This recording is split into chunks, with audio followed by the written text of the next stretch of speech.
এখানকার কথা ওখানে লাগাই যারা, ওখানকার কথা এখানে লাগাই যারা, তারা জান্নাতে যাবে না।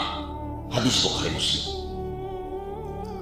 রাসূল সাল্লাল্লাহু আলাইহি সাল্লাম বলেন, মান কানা জাওয়াজাইনে, যে ব্যক্তি দুনিয়াতে দুই মুখা হবে, এখানে এক কথা ওখানে এক কথা, কানা লাহু ইয়াউমাল কিয়ামাহ লিসানান মিন নার, তার মুখে বিচারের মাঠে দুইটা আগুনের জিহ্বা হবে। মনে থাকবে কি? দোমুখা যে,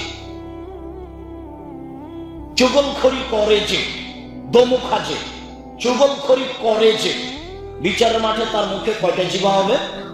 দুইটা। কিসের তৈরি? আগুনের তৈরি। এ কথা আমি বলিনি, এ কথা মুহাম্মদ সাল্লাল্লাহু আলাইহি সাল্লাম বলেন। সম্মানিত দিনী ভাই বোন, রাসূল সাল্লাল্লাহু আলাইহি সাল্লাম বলেন, তাজদুনা ইয়াউমাল কিয়ামাহ শারাল ওয়াজহ, পৃথিবীর মানুষ শুনে রেখো, বিচারের মাঠে সবচেয়ে নিকৃষ্ট মানুষ হবে গীবাতকারী, বিচারের মাঠে সবচেয়ে খারাপ মানুষ হবে বদনামকারী।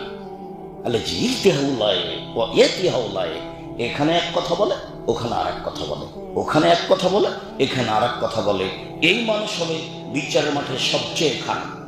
মুখ বন্ধ রাখবেন, বসবেন না যেখানে দুজন বসে আছে। শতদিন আপনাকে আমি অনুরোধ জানিয়েছি, আমি আপনার দিনী ভাই, আমি আপনার পাশে আছি, আপনাকে আমি অন্তর থেকে ভালোবাসি। যতই আমার কথা আপনি কষ্ট পান, তবে আমি আমার পাশে আছি। আপনাকে আমি দোকানে যাওয়া শিখিয়েছি, বারবার বলেছি, দোকানে গিয়ে বলবেন, আসসালামু আলাইকুম, আমার লবণ আছে? জি, 1 কেজি লবণ দাও। আমার কাঁচামরিচ আছে? জি আছে, 200 কাঁচামরিচ দাও। টাকা দেওয়া শেষ হয়েছে, আসসালামু আলাইকুম, এই পর্যন্ত দোকানে থাকবেন। ধর্মকে পাগল মনে করেন? অত সহজ? বিচারের মধ্যে সবচেয়ে খারাপ মানুষ হবে এই কথা রাসূল সাল্লাল্লাহু আলাইহি ওয়াসাল্লাম বলেন।